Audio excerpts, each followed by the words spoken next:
30 ans que Serge Gainsbourg s'est éteint. Le chanteur a en effet rendu son dernier souffle le 2 mars 1991 à l'âge de 62 ans après avoir fait une crise cardiaque dans sa maison située rue de Verneuil à Paris.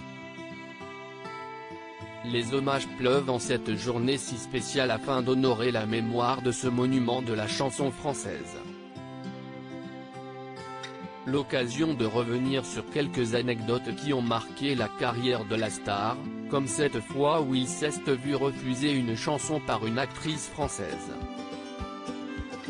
En effet, dans un entretien pour Non-Stop People, Christine Delaroche révèle qu'elle a osé à l'époque dire non à une proposition de l'ex de Jane Birkin.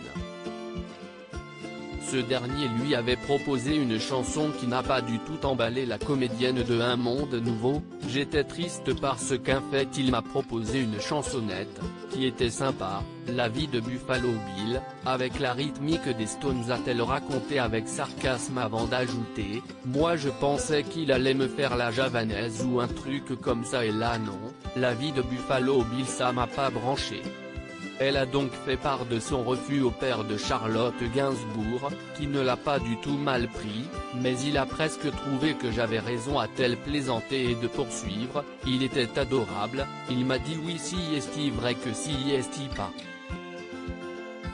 Aujourd'hui consciente qu'elle a refusé une chanson à Gainsbourg, elle reconnaît qu'à ce moment-là, âgée d'à peine 20 ans, elle avait fait preuve d'un culot en acier. La maison de Serge Gainsbourg ouverte au public pour faire vivre la mémoire de son père, Charlotte Gainsbourg a décidé d'ouvrir la célèbre adresse du 5 bis rue de Verneuil au public. Elle souhaite en faire un lieu ancré dans le patrimoine parisien. La maison deviendra donc un musée qui devrait ouvrir ses portes avant la fin de l'année si possible.